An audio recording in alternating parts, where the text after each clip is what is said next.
Labdien, vēži, klāt jūnijas taro prognoze. Šī. Vēži šajā mēnesī būs ārkārtīgi darbīgi.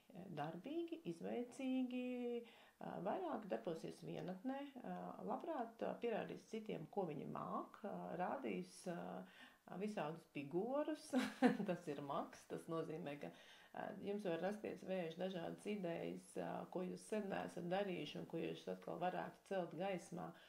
Un to es arī iesaku tiem, kam nav tāda vēl padoma. Atcerieties, ko jūs mākat, atcerieties, kādas ir jūsu priekšrocības, kādas ir jūsu profesionālās priekšrocības galu galā. Un nebaidieties paspīdēt, nebaidieties pareklamēt sevi, nebaidieties būt publisks, jo apkārtni jūs ļoti novērtē pašlaik. No apkārtējiem cilvēkiem šķiet, ka jūs vienkārši visas lietas darat labāk par pārējiem, jūs esat pieprasīts, jūs esat vajadzīgs, jums ir iespēja sev parādīt no visas sirds. Manuprāt, ļoti tāds auglīgs mēnesis, lai pierādītu, ko es protu, ko es varu un kādas ir manas iespējas. Jā, un tagad darbs. Pentakļu dūzis saka, ka darbā jums iespējams ir jauns piedāvājums, tā kā jūs jau sevi ļoti labi esat parādījuši profesionālā ziņā. Jauns piedāvājums, tas var būt saistīts gan ar papildus projektiem, tas var būt saistīts ar papildus ienākumiem, tas var būt aicinājums iespējams apgūt kaut ko jaunu, ka jūs, pieņemsim, apmaksās kādas mācības, kursus, un jūs būsiet tas laimīgais cilvēks, kam viss būs iekļauts un viss tiks piedāvāts.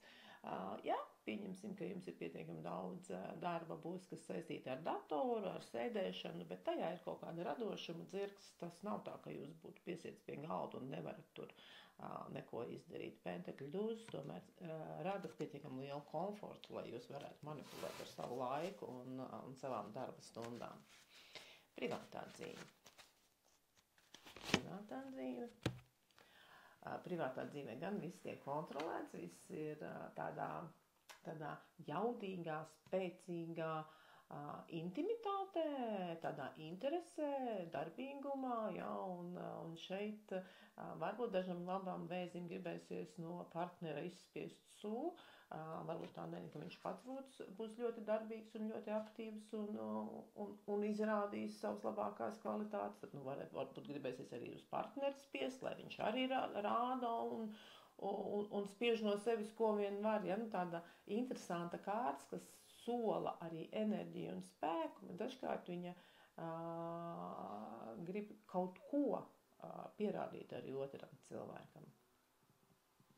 Un tiem cilvēkiem, kas tikai meklē attiecības, šī ir ļoti sulīga, enerģiska un spēcīga kārts, un tas nozīmē, ka jūs varētu pilnīgi noteikti šajā mēnesī daudz enerģijas ieguldīt partneru meklējumos, un tās būs auglīgas, un tad tikai neskatieties, kas ar tam lācītiem vēderā. Vienkārši pieņemiet to, kā to, ko jums ir piedāvājusi kosmos, un pieņemiet to par labu. Ja?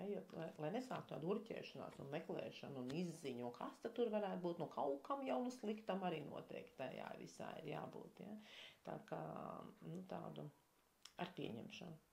Un padoms.